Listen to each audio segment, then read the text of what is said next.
Kids tiffin box সিরিজের 7 নম্বর recipe নিয়ে আবার হাজির হয়ে গেছি তোমাদের কাছে।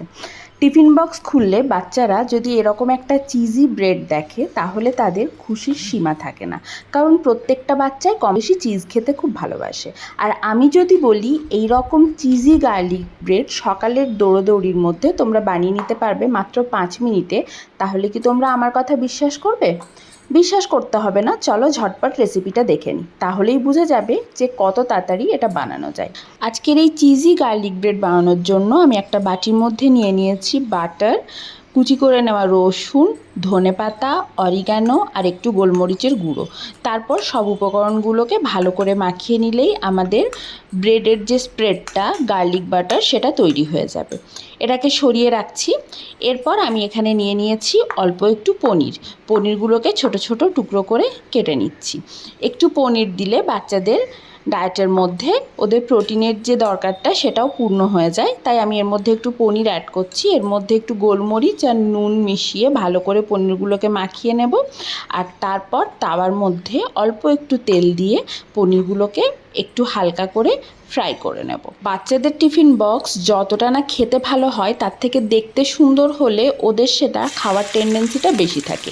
তাই আমি সবসময়ই চেষ্টা করি যে টিফিন বক্সের মধ্যে হেলদি জিনিস তো অবশ্যই দেব, কিন্তু সেটা যাতে দেখতে সুন্দর হয়। তাই আর কি নিত্য নতুনভাবে ইনোভেটিভ আইডিয়াগুলো বার কর। এরপর পনিরগুলো ভাজা হয়ে গেলে ওটাকে একটা বাটির মধ্যে সরিয়ে রাখবো। তারপর আর কিছুই না, আমি নিয়ে নেব একটা ব্রেড, যেটা আমাদের এই রেসিপির প্রধান উপকরণ।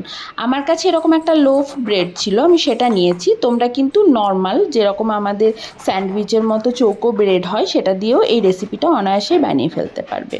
আমি এই ব্রেডগুলো প্রথমে এরকম 4টে টুকরো করে কেটে নিলাম। 4টে টুকরোই আমার ছেলের জন্য যথেষ্ট, এর থেকে বেশি প্রয়োজন পড়বে না। এরপর যে বাটার গার্লিকের স্প্রেডটা তৈরি করে রেখেছিলাম সেই স্প্রেডটাকে সুন্দর করে ব্রেডের ওপর লাগিয়ে দেব। এই চিজি গার্লিক ব্রেডটা আমি মাঝে মাঝেই আমার ছেলেকে টিফিনে দিয়ে থাকি। এটা শুধুমাত্র আমার ছেলে না, এমনকি ছেলের বাবাও খেতে ভীষণ পছন্দ করে। তাই যদি ছেলের জন্য বানাই আর ওকে না দিই তাহলে বলতে থাকে যে আমারটা কই। এটা এতটাই খেতে টেস্টি হয়। এরপর দেখতেই পাচ্ছ পনিরগুলোকে আমি এরকম করে সাজিয়ে নিলাম সুন্দর করে, আর তার ওপর দিয়ে দেব মজারেলা চিজ। মজারেলা চিজ বলে না, তোমাদের কাছে যে চিজটা অ্যাভেলেবেল থাকবে তোমরা সেটাই ব্যবহার করতে পারো। নর্মাল চিজ কিউব হলেও চলবে, সেটাকে গ্রেট করে এরকমভাবে ওপর থেকে সুন্দর করে সাজিয়ে দিতে হবে। তারপর যে বাটার গার্লিক স্প্রেডটা রেখেছিলাম সেইটাই আমি একটু তাওয়ার মধ্যে ব্রাশ করে এক এক করে ব্রেডগুলোকে এর ওপর বসিয়ে দেব। আর গ্যাসের ফ্লেম একটু লোতে করে ঢাকা দিয়ে এটাকে কয়েক মিনিটের জন্য একটু গ্রিল হতে দেব। মিনিট দুয়েকের মতো গ্রিল হতে দিলেই যথেষ্ট। ততক্ষণে আমি টিফিন বক্সটা রেডি করে নিচ্ছি। মিনিট দুয়েক পর ঢাকনা খুললেই দেখা যাবে যে আমাদের চিজি গার্লিক ব্রেড কিন্তু একদম রেডি হয়ে গেছে। দেখো দেখতে কি টেম্পটিং লাগছে এবং খেতেও ভীষণ সুন্দর।